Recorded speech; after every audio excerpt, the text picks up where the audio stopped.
They were the heroes from the future, teenagers protecting the universe from those that would sow the seeds of chaos. Each had unique powers and abilities, and though they often had their differences, they came together to save the day as the Legion of Superheroes. Now you can be a part of their adventures and learn the history of the future in the Legion Clubhouse. You know, Stephen. What's that? It's the end of an era. Is this the last issue that the Legion of Superheroes appear in Adventure Comics? Not the last ever issue, but this is the end of the Legion's run in Adventure after almost 7 consecutive years and like 85 issues. Well, let's find out what they did to get kicked off the comic.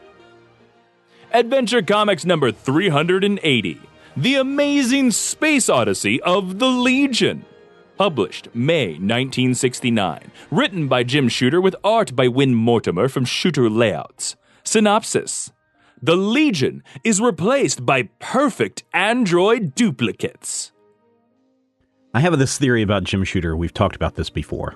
Mm-hmm. We all know that Jim Shooter was a high school kid writing for DC Comics at the time.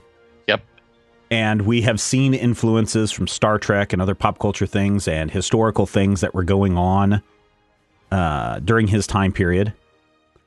And I think this is a perfect example, Adventure Comics 380, a perfect example of Jim Shooter's high school classes. Maybe he's out of high school by now. I don't know. But I think we're starting to see Jim Shooter's high school classes start to infiltrate comic books because the title of this one is The Amazing Space Odyssey of the Legion, where a bunch of Legion members get thrown to the far reaches of space and they have to struggle to get home and save their clubhouse and all that is important to them. And man, there's this guy Homer, right? Way back in ancient Greece days, wrote the Odyssey, which is interestingly one of the earliest known sequels of literature. So first you had the Iliad, right, where Odysseus goes off and fights in the Trojan War, and then you have the Odyssey, where after 10 years, it takes him another 10 years to get home. Right. Along the way, he and the rest of the Argonauts. Oh, wait, Right. That's Jason. They have to fight all these battles, and they have to go up against all of these trials and tasks. And at one point, Pete gets turned into a horny toad. Right. And before they finally make it home, and Odysseus gets his wife back and his kid back, who he's never seen. Mm-hmm. And the end of the story. And that's kind of what happens here in Adventure Comics 380. Well, without the kid. There's also another... Oh, they're all kids.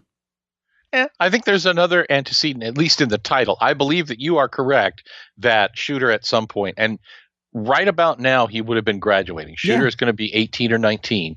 Mm-hmm. But in 1968, remember, there was also 2001, A Space Odyssey.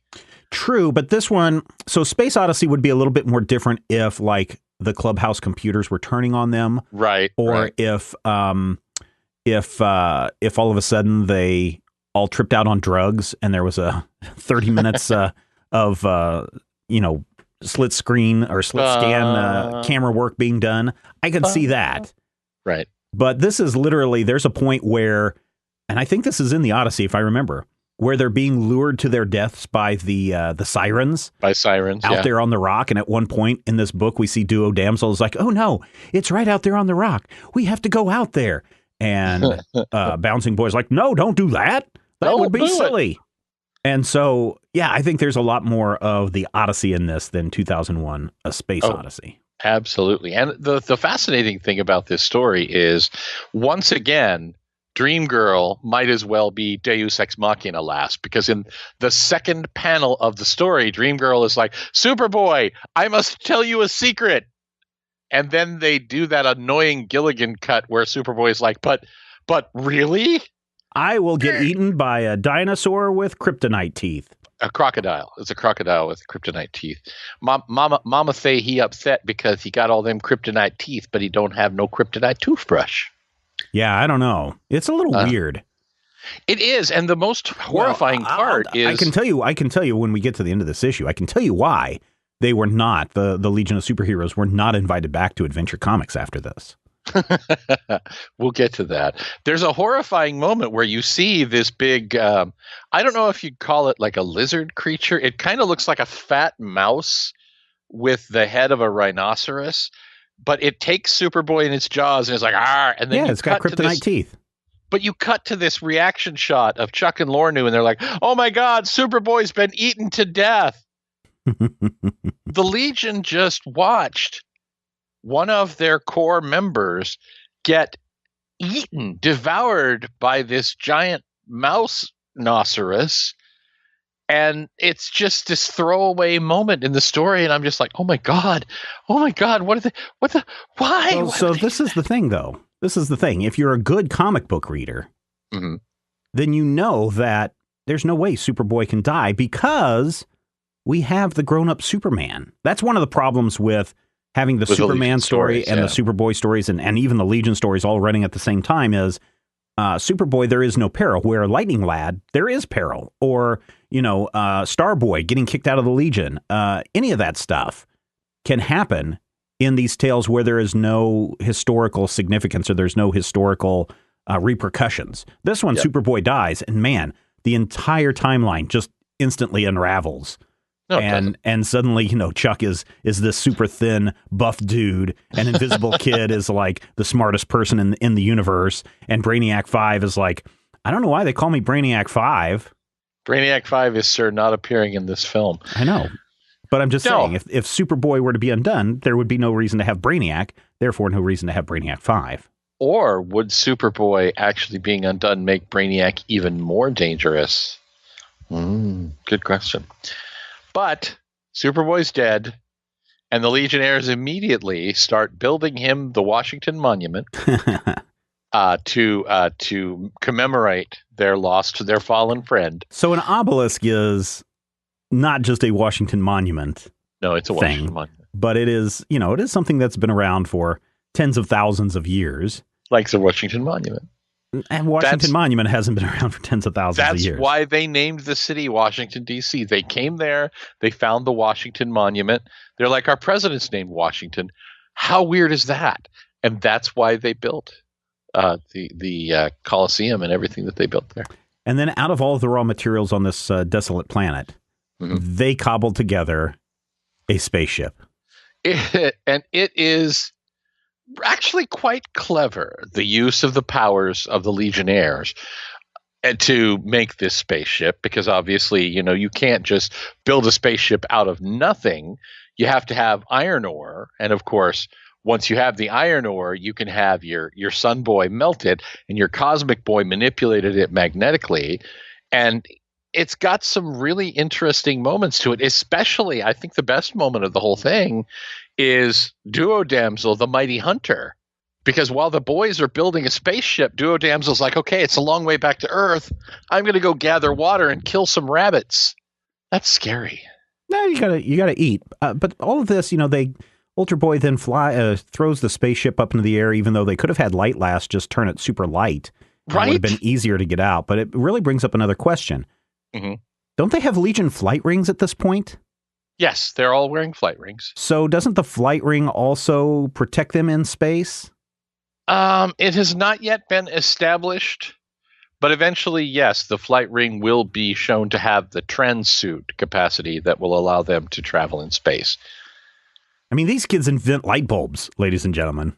Yes, it's really pretty awesome. Out of raw materials. I guess. I don't know if it's pretty awesome. I mean, it's pretty awesome. It's a nice, hey, here's what we have to do. And again, in the Odyssey, if you're trying to build a ship, they got to build a ship in the Odyssey. Let's build a spaceship in this Legion of Superheroes tale. And then, of course, they crash land on a rain planet. And right, they because think that every planet, just like Star Wars, has one singular phenotype. It's all a desert planet, an ice planet, a rain planet, a planet based on Busby Berkeley musicals. It's a thing. And so that's where they run into the sirens, and there's crazy whirlpools, and there's meteors trying to knock them down. And finally they get back out into space and they get to Earth, and instantly they realize, oh, wait, Superboy's alive and Mon-El is there too. And robots. And then we get to the main reason, the reason why, Matthew, that DC Comics looked at the Legion of Superheroes called them into the office and said, we need to have a talk. And the HR person or the head of the DC family was like, listen, Legion of Superhero people, we told you that the Legion of Super Pets were no longer allowed into your stories because they instantly take stories that are interesting and turn them stupid. And we told you that the next time that the Legion of Super Pets showed up in Adventure Comics, we were going to show you the door. And I'm sure because these are kids and the Legion of Superheroes like, yeah, whatever, old man, blah, blah, blah, blah. And then guess what? None of that is true. This time, it was true. The Legion of Superheroes were shown the door and said bye-bye. It is true that the Legion of Super Pets are in this issue and that they are part of Superboy's plan to make sure that Dream Girl's future dream of the Legionnaires dying happens without anyone dying. And it is true that this is the last regular appearance of the Legion in Adventure. However, DC Comics did not have a human resources department in 1968. I bet they did. Somebody might have. Somebody had to call the Legion in and explain to them. Also, I'm sure someone called Jim Shooter into the office and said, okay, you've had this great story of the Legion cobbling together spaceships and getting back to their planet and Legion of Superheroes. And then in the last 2 pages, literally 2 pages, meanwhile, on the sun, I am Skiznix, and this is my assistant Arlark. And we are floating our pirate ship on the sun. And oh no, the Legion of Superheroes have showed up. I'm going to shoot myself in the face, burn my ship. And it's like, who are these guys? What were they doing here? I mean, this almost seems like these guys should have shown up like 50 pages sooner in this book. It is absolutely nonsensical. This is a story that feels like it was definitely written stream of consciousness and just put down as it went. Because not only do we not find out who the villains are until the second to last page, the whole shooting yourself in the face. First of all, that's dark, Shooter. Oh yeah, no, I mean that is some dark stuff. And so I went to look because I was like, okay, we're still Vietnam War is going on. People are seeing these horrible things on the TV news, and I'm thinking, yes, he's probably seen the JFK assassination, the Zapruder film, or at least heard about it or seen pictures or whatever. So that's got to be going through your head. But then at some point, I'm like, I know in my lifetime that there have been people who have committed suicide on live television. Right. The first one that I was able to find was this woman called Christine Chubbuck. Christine Chubbuck. Yeah. She was a television news reporter in Florida. Yeah. And right in the middle of the newscast, killed herself. Yes. And I was like, oh, okay, when did that happen? Maybe this is something that Jim Shooter saw and wants to write about it or include it into his piece. No, this happened in 1974, so this is still a few years off. And even the other suicide on television, Bud Dwyer, when he was getting ready to, I forget what his deal was. Was he up for some scam or something that he had going on? Yeah, he was the treasurer. He was like the state treasurer. And he was in the midst of, I don't remember if it was something that he was corrupt or if he had screwed up, but he was in the midst of something, and I want to say there was bribery involved, and he was about to either be sentenced or go into basically to go into court. Right. And yeah, he called a press conference and then shot himself. And this was one that, again, no one saw it coming. I mean, the guy pulled out a .357 Magnum. This happened in January of 1987, so we were 17 at the time. 16, 17. Yeah. And of course, that's part of that music video from the 1990s, which always really kind of upset me. Right. And the weird thing is, and so this is kind of, I would not recommend that anybody go and look at these videos because I'm sure you can find them. I'm sure they're out there because of the I believe record. The Chubbuck video is not publicly available. I believe her family had it sealed. Oh, okay. Which I think is good, but I'm pretty sure that the Dwyer footage is available. The weird thing about the Dwyer footage is if anyone has ever seen Boogie Nights, where William H. Macy's character kills himself, it's almost done in the same angle in the same way with the same gun, if I'm not mistaken. As we saw with the Dwyer suicide. And so you're right, that is really dark to have in this book. And maybe that's why they only appear in the last 2 pages.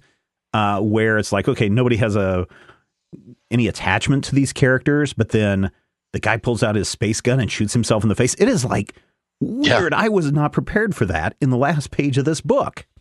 I was not either. And I know I've read this story before, but that has never stuck with me. I never realized, picking up this issue, I'm like, oh, I've read this before, sure. But it never occurred to me, oh yeah, that's how it ends. Right. So I don't know if my brain blocked it out or if this is just not a memorable issue or what. Well, it's not a memorable issue for a number of reasons, because it's kind of a rehash of the Odyssey. It's got the Legion of Super Pets in it. And then, of course, it's got this. The pets. Come on. I don't know. It is. There are so many other Legion members that they could have used in this ploy, but they didn't. But I feel like they could have gotten the Legion of Substitute Heroes to fill in all of these roles. But using the pets makes sense from a Superboy perspective, because Superboy doesn't want anyone to know. Right. And Crypto is, his faithful pet, and he can get his faithful pet's friends.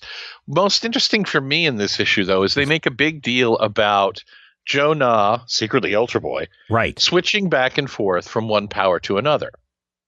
Right. So we see Joe using super speed, and then, okay, now I have to switch to invulnerability. Now I have to switch to super strength. And I'm like, well, if you're no longer invulnerable and you're punching these meteors, how are your hands not like crushed into powder? And if you're invulnerable, how are you surviving in the vacuum of space? Right. If you're not invulnerable, how are you punching things? And more importantly, what does invulnerability have to do with the ability to breathe? But yeah, it's interesting, and they really did try. And this may be, I want to say this is one of the first times that we've really seen extended use of Ultra Boy switching back and forth and back and forth. Yes. Rather than just having him be another Superman on the team. Now, interestingly, at first I was like, oh, they forgot to do something that they've been doing in a couple of issues.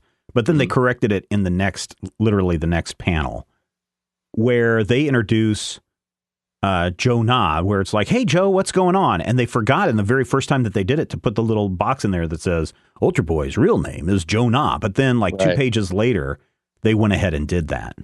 Yeah. Well, and it's one of those moments where like, hey, Joe, where are you going with that gun in your hand? Yeah. And it gets really dark at the end of the episode where it turns out, oh, that's not good either.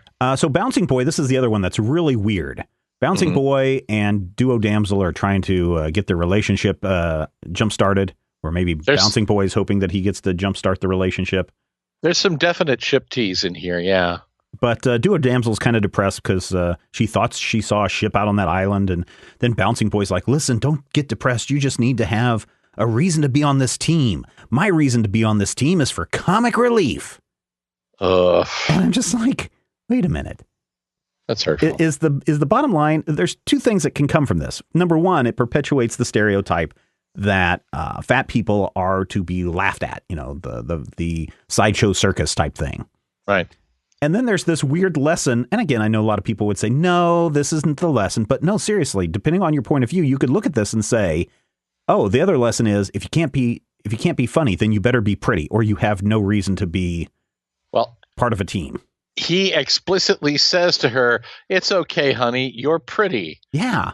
Oh, that's not good. It's good. It's really disturbing. And it really, one of the nice things that Otto Bender was doing with the Legion when it first came out is everybody had an important role to play. Everybody played a part. Everyone was equal. But then now we're 15, 20 years later. I don't even know if we're 15 years later, maybe 10 years later. I think we're about 12, 13 years later. Yeah. 59. It's actually 69, so it's 10 years later. 10 years later. We're sitting here and it's been digressed so much to, oh, there's the fat kid, let's make fun of him. And, oh, girls, you need to go and sew curtains and be pretty. And it's like, no, Duo Damsel is like one of the bigger espionage squad members that they have.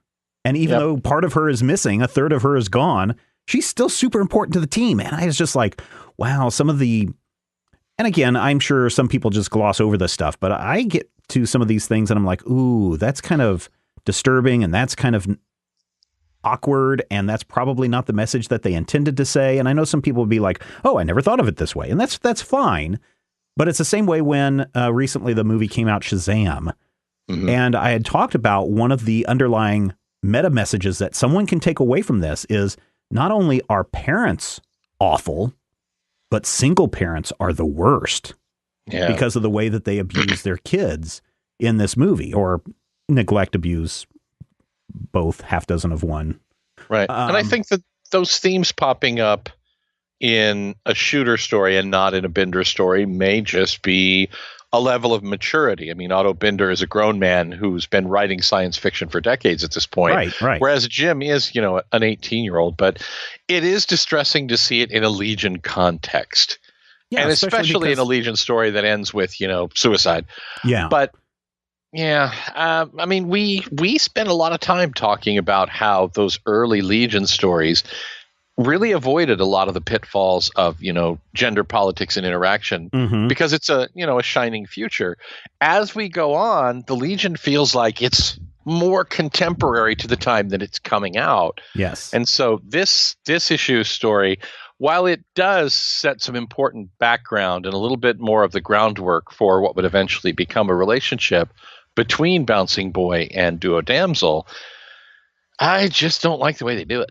Yeah. As we wrap up this issue, I do want to point this out that, listen, I know we're kind of joking and having fun with this issue, but suicide is no laughing matter. I know a lot of people go through dark times, and I know a lot of people get upset and they consider committing suicide. And I don't think that is the answer. And so if you are in a dark place and if you are contemplating suicide, what I would like for you to do is call the National Suicide Prevention Lifeline, 1-800-273-8255. That's 1-800-273-8255. We love you being part of our show. Even if you never write to us or never talk to us, we still appreciate everyone who downloads and listens to this show, and we want to keep you around for a long, long time. So please, once again, the National Suicide Prevention Lifeline, 1-800-273-8255.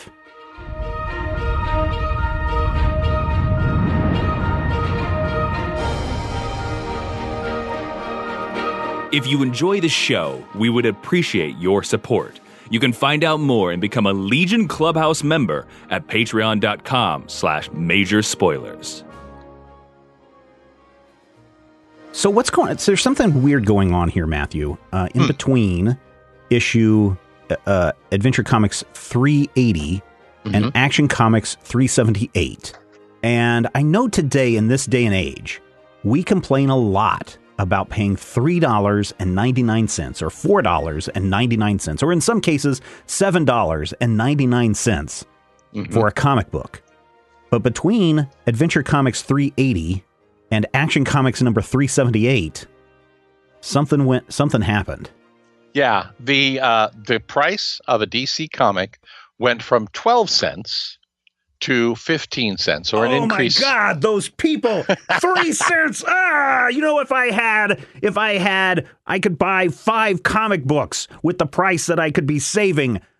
These DC comic people always going for the money. 15 cents! Well, it's a 25% price increase. And more importantly, in 1969, it's only the second price increase that DC Comics has ever so done. We went from 10 cents to 12 cents to 15 cents? Yeah, they were 10 cents in, the first DC Comics were 36, 35, somewhere around there.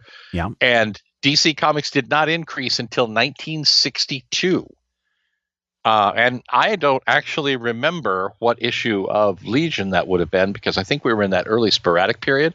But there was actually a point where DC put a page in every one of their books explaining, we want to thank you for having bought this comic, and here's why it's 2 cents more. But when the transition comes around in 69 and it goes up by 25%, I could not find anything indicating, DC going, hey, we're real sorry, or the price is going up. Just all of a sudden in 1969, DC Comics cost 15 cents. And it's interesting because, we are right now, depending on your definition, we are at the end of the Silver Age of comics. We're at the end of the Legion era in adventure, and we're at the end of the 12-cent comic book. So it really is, on like 5 or 6 different levels, just a complete end of an era for, DC and for the Legion and for comics in general. And as we see in the very next appearance of the Legion, you start seeing some of the Bronze Age stuff slipping into the story. So it's interesting to me to see that price change come around, because by 1976, the price of a comic would have doubled again to 30 cents. By 1982, when you and I started reading comics were 50 and 60 cents. And, by the time we were in college, they were $1.50. So yeah, I was just looking at the cover to Crisis on Infinite Earths, which was, a large size comic. That had a $1.75 price tag, and that was an expensive comic. I remember at the time going, I don't know if I can afford this, $1.75. I would be better served buying these 75-cent comics over time. And it was a double-sized story, though, too. So, I mean... Yeah, no, that's what I said. It's this bonus size. So here's just kind of a price comparison. We are at 1969 when DC raises their cover price to 15 cents. Yep. Also at the same time, 1969, that's when Marvel raises their baseline price to 15 cents. So across the board, it was staying that way. And I think, as you said, in 84, it was 75 cents. By 1990, $1.75. And, the prices have just gone out of control. 2005, the median cover price is $2.99. And people wonder, where will it stop? Well, and even Archie Comics, which was very much aimed at younger readers, even younger than Legion, even Archie was bumping up to 15 cents right around 1969. So you get to a point where literally the whole industry just sort of said, and I don't know if they did this together or if the Comics Code Authority was somehow involved, and everybody was like, hey, you guys, we're all going to go to 15. 1, 2, 3, break. So, no, that's actually a problem. If they had all gotten together and said, we're all going to raise our prices to 15 cents, that's actually, I think, illegal, because it's part of price fixing. And I know for like the gas industry, if there's any kind of hint that anybody is, especially local stores, are working together to set the price for a gallon of gas, you'll get in big trouble. Now, I don't know if that is the same way with comic books, but I do know that DC was the first to raise their price to 15 cents, with Marvel following after, and then Archie after that. So, I mean, it could very well have just been, hey, just to let you know, we're raising our price to 15 cents, do with that what you will.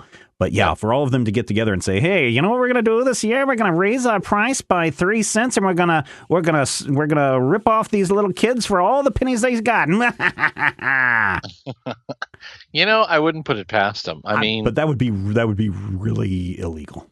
It would be immoral too. But so here's the thing: if you are wondering where the prices will cap out, we've seen $4.99 comics pop up very regularly on the comic stands these days. And maybe for some of you in the far future listening to this, maybe $4.99 is the norm, and $6.99 is what people are talking about. But here's the thing. If you continue to buy, people will continue to charge you that much. It's at a point where comic stores and their customers finally go to the publishers and say, enough is enough. I know that there's a cost to make these comics, and that's why you're increasing the price, but maybe you can find a way to back it down. And I know that there are a couple of companies out there that have, I think it's Atlas Comics, who in the last couple of years, in the last 3 years or so, have said, you know what, we don't need to print our comic books on the slick paper that everyone else is going to put it on. We're going to go back and we're going to start printing the stuff on the old newsprint, like the quality of the paper that we're reading right now. Some of them will be in color, some of them will be in black and white, but we're going to end up lowering our price down to $1.99.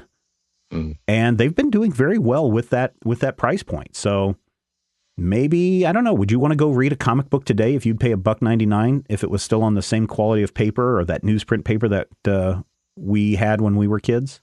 I'll read a comic book anytime. I mean, I'm not a good example of that, but I think I might. I mean, if it was something where I could get more bang for my metaphorical buck, yeah. I don't feel like there's anything wrong with a black and white story, especially one that was, created with the intent of being grayscaled or black and white. I think that the real question is newsprint any cheaper? And these days it may not be anymore. But yeah, I don't know. I think that, just looking at the copies that I'm reading, they're very brown. They're very brittle.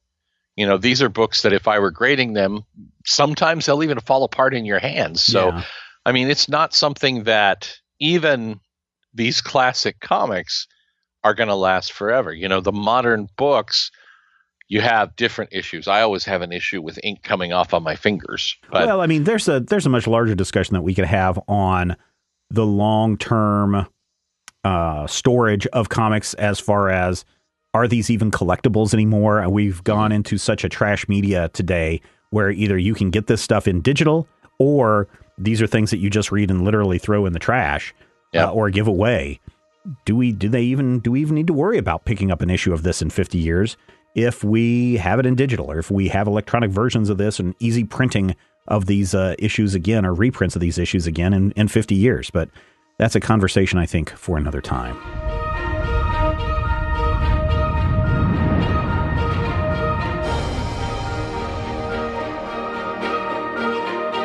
Action Comics number 378, The Forbidden Fruit. Published July 1969. Written by Jim Shooter with art by Win Mortimer. Synopsis. Injuries in the line of duty lead a Legionnaire to addiction. A whole new era for the Legion as they move over to Action Comics, but they're a backup. They're no longer the main feature anymore. We are in the 10-page backup era of the Legion, which, as we'll see in coming episodes, like very soon episodes, actually leads to some of the greatest Legion stories we've ever told. Mm-hmm. At least one of the probably strongest standalone Legion stories ever is one of these 10-page backups. Not this one, though. No, this one's good. This one is actually very good. And, as I said, this is where we're starting to see the Bronze Age, the relevance creeping into these stories, because this is the one where Jim Shooter subtly gives us an anti-drug story. To an extent, I guess. I mean, the gimmick here is this guy has resurrected or helped Timberwolf recover from a big fight that he's had with a bunch of ninjas wearing their underwears on the outside. Well, like you do. Yeah, I guess. And whatever he's been given has made him addicted, has made him aggressive, has made him really weird, has made him stand on the window ledge all night going, I am the night. I am Batman of a modern age. And then he goes in and Light Lass is like, what are you doing? He's like, well, you see, this fox flew into the window, and I knew that I would make that my symbol to make all those who want to commit a crime to fear me. That's not a fox, that's a wolf. And second of all, it's not even a flying fox. Well, doesn't matter. That's the problem with doing drugs, is it messes with your memory. Don't do drugs, kids. It's not good. He finds this bald-headed dude, and he's like, dude, whatever you gave me, I want more of it because I need to spend more time standing out at my window in the middle of the night. And the guy's like, let me introduce you to the lotus fruit. Ooh, lotus fruit. Now am I crazy, or does that guy look like Otto Preminger? A little bit. Maybe a little bit of that. Maybe a little bit of Lex Luthor, because, all bad guys are bald. Right. Wait a minute, I'm bald. Anyway, this is also, the first place we've ever heard of the lotus fruit, Matthew? Where's that? In a little thing called Homer's Odyssey. Oh. I wonder if that's, something else that Jim took home. I'm sure it is. These books came out, 2 months apart. Mm-hmm. So the dude's like, if you want some of this forbidden fruit, I need you to do something for me. And he's like, I'll do anything you want. You must get the rest of the team members to indulge in this forbidden fruit. Which is essentially like, hey kid, first sample is free, and now you want some more of this? Sure, you can either pay out your nose, or you can go get your friends addicted, and then they will pay, and you can be the person that deals the drugs for me. Yeah, and thankfully, sort of, Timberwolf has the love of a good woman. And so when he tries to get the rest of the Legion addicted, what he actually does is he concerns poor Light Lass to the point where she puts a bomb in her pants and says, Bryn, if you take the fruit, I will explode and die. Timberwolf's real name is Bryn. Bryn Londo. And he's like, no, I will send him to prison and I'll punch you out. And on the one hand, it is a strong ending to the story. On the other, it kind of implies that all addiction is just a matter of, personal discipline and self-control. And that's clearly not true. But it is a nice ending. And it's a really strong, quick 10-page story. Yeah, it's very well constructed. You get your romance in there. You get this little drug message in there. You don't have too much like Legion action going on. I mean, this is a very personal story. Yeah, it's a very quiet story. And, the change in quality between last issue or, the previous story, Adventure 380, and what we see here is really palpable. You can see not only in, Shooter, who has something important to say and is trying to say it in a sneaky way, but you can actually see, and I looked this up, you know how we talk about Win Mortimer and sometimes he looks great and sometimes he doesn't look so great? Yeah. This issue is the only time that Win Mortimer is inked by Mike Esposito. Mike Esposito generally worked with Ross Andrew on books like Wonder Woman. I noticed that there was a lot of change in the art. I mean, it's really subtle, but I was like, is this because I went to go back and look at the credits and it says art by Win Mortimer, and I'm guessing from Shooter layouts. Yep. But I was still like, this doesn't quite match up to what we saw just 2 months ago. Yeah, this is Mike Esposito inks, which are a much better match than the usual Jack Abel inks. Mm-hmm. But unfortunately, this is the only time that the two of them work together on Legion. Maybe the only time they work together at all. I can't make that assessment without going digging, but it's fascinating to me just to see the subtle differences and changes that you see with just a different inker on the same pencils. And this is a really memorable story for me. This is one of the ones where I'm like, oh my God, I remember specific facial expressions and panels. And I remember the look on Ayla's face. Ayla is secretly Light Lass when she gets all determined and she puts the bomb in her pants. That's not a joke, by the way. She puts a bomb in her pants. It's pretty and bad. he's like, wait. She's like, no, if you touch the fruit, I die. And she looks at him all defiant. And he's like, no. I guess there's another way you could read some of that too. Well, it is a story about forbidden fruit. Yes. And a bomb in Ayla's pants does in fact have some, implications, but I don't think that's what Jim is going for, except in as much as he's, a 19-year-old man. An abstinence morals story in here. That's really weird. It's possible. But the thing that I love about this story is, there are bits of it that I swear to you remind me of Easy Rider. I'm just like, what is going on here? And then I think this is 1969. Yes. This is right, in the midst of that whole altered states, drugs are kind of fascinating and we can all learn things. And, this is something where some of the first stories where you're like, oh, I took LSD and my life changed forever. Mm-hmm. Now, certainly, so Easy Rider came out this same month. So this issue would have actually been on the stands for 3 months prior to Easy Rider coming out. So people would probably not have been too familiar with this, especially an 18-year-old kid could get into a rated R movie in 1969.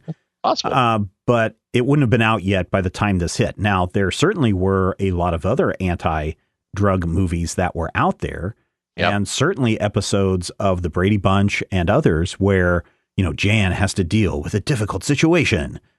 How will the family cope in this week's The Brady Bunch? I don't know if The Brady Bunch would have been a thing yet in 69. Yeah, I'm going to say it is, even though it may not be.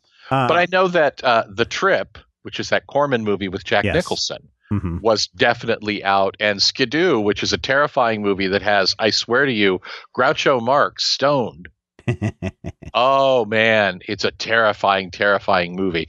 But yeah, Groucho Marx basically plays God and he's stoned, and it's got Frank Gorshin, who was the Riddler, and it's a story about LSD. It's a story about altered consciousness, and to some degree that's what's happening here with Timberwolf. I mean, when in the first shot of this story you see him standing there and half of his body is turned all wiggledy squiggledy flibberty, and you're just like, whoa. Yeah. It's a trip, man. So the Brady Bunch first episode airs September 26, 1969. So a few months from now. So as soon as the fall TV season hit, people would have been watching the Brady Bunch. Altered States, the movie about altered states, didn't come out until 1980. No, 1980. December 25th, really? 1980. Oh, wow. Yeah. Yeah, so we're a ways ahead of that, but we've got Midnight Cowboy and Easy Rider being made right now, And then, of course, Apocalypse you still had what's the infamous weed movie? A Reefer Madness. Reefer Madness, yeah, like 36. yeah. And believe me, when that movie was played a lot during this time period to get people to beware of the evil of the dirty weed. Yep. So another thing we probably should talk about in this issue, Superman fights Satan. Satan is on the cover of this. And he's like, bow down to me, Superman. Only I you will serve. Before what you serve. And then even on the inside cover, place your right hand on my pitchfork, Superman, and swear from now on that you will serve only me, Satan. And then Superman's like, I swear it. Oh my gosh, how did this get past the Comic Code Authority? Well, because the gimmick at the end, the reveal, I would have gotten away with it too if it hadn't been for you damn kids. By 69, the Comics Code Authority was on its way out because we had started to see monster tales. We had started to see crime stories that had negative endings. We're not that far from that Spider-Man story where Harry flips out on acid. We're not that far from the point where vampires and zombies and things are coming back in. The Authority is not what it was in the late 1950s by this time. It's really, Archie comics. It's still a couple of years. It's 2 years before Stan Lee with the infamous Spider-Man anti-drug message issue. That one came out in 71. Right. So Comics Code Authority, I still say, has a lot of pull on this because you could not get your comic published, or it wasn't supposed to be published unless it had approved by the Comic Code Authority right there on the front cover. So yes, if this had been the true Satan, this story would never have been made. But because this turns out to be Superman's godfather, right? Satan's not Superman's godfather. It's a guy disguised, made up to look like Satan. Right. Roldock is his name. And more importantly, this story ends with, welcome a new member to the Superman family. You'll see more of Roldock very, very soon. And you know what, Steven? Never see him again. They lied. Much like the fate of the Superboy planet and the 9 Planets ice cream parlor. Well, the Planet's ice cream parlor shows up again later. But it's interesting to me that they made a point of promising us more Roldock, and it never happened, which makes me wonder if your theory that the Comics Code Authority still has some juice isn't accurate, because maybe this story went out and they're like, nope, it can't even look like Satan. Yeah, I don't know. Sorry. It's really interesting. The other thing, though, that we should also talk about is the reason why there's no more Legion stories after Action Comics or Adventure Comics 380 is because Supergirl takes the spotlight in that series. Yeah. And this is interesting because Shooter actually tells a story, and it's an oral history, and Jim Shooter is usually a relatively trustworthy source, but one who does occasionally say, I sure am awesome. But the way Shooter tells it is that Mort Weisinger, who is the Superman editor, felt that Superboy's solo title was losing subscribers. It was basically dropping. And he felt that the Legion, having Superboy in it, was splitting the focus, and it was 2 Superboy titles. He didn't care about the Legion, and his conclusion was the Legion was draining sales on Superboy's solo title. So what he was going to do was he was going to put Supergirl, who is Superboy only different, in her own title, leading up, heading up Adventure Comics every month. And that won't be splitting it. And theoretically, you could get 1 million copies a month, 500,000 Superboy, 500,000 Supergirl and Adventure. And no one would care about this silly Legion story because it's basically, to Mort, just a Superboy story with some other schmucks in it. But the weird thing is, though, Legion of Superheroes is at a big high right now. And Mort is going around going, hey, I got this high school kid that I'm paying pennies to, and his family's dependent upon me. And they're doing great. Look at how awesome I am. So why then would he relegate the Legion to a backup story in Action Comics?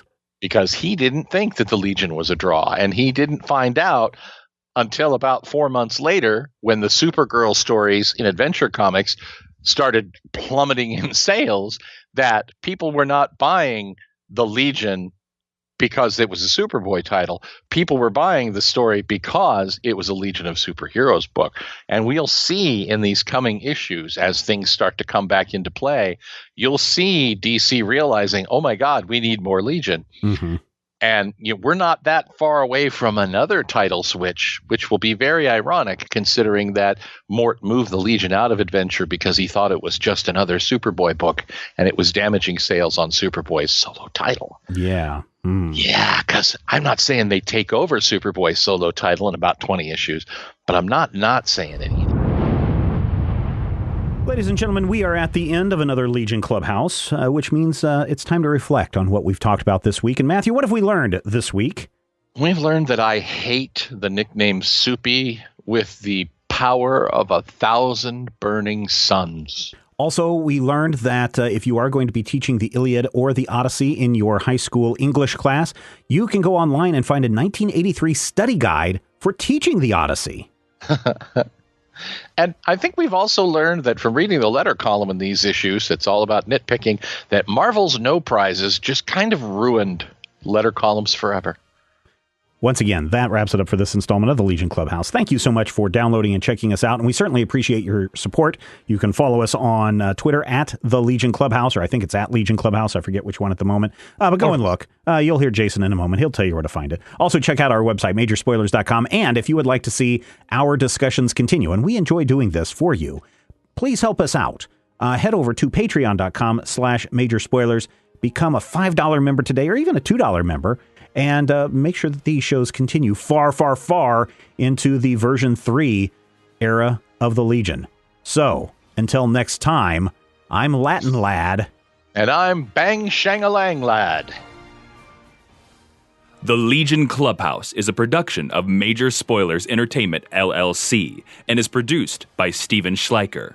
Your hosts were Matthew Peterson and Steven Schleicher. You can follow Matthew at Mighty King Cobra and Steven at Major Spoilers. You can follow this podcast on Twitter at Legion Clubhouse. If you have questions or comments, send them to podcast@majorspoilers.com.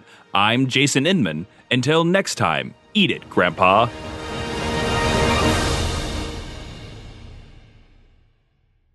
This podcast is copyright 2019 by Major Spoilers Entertainment, LLC.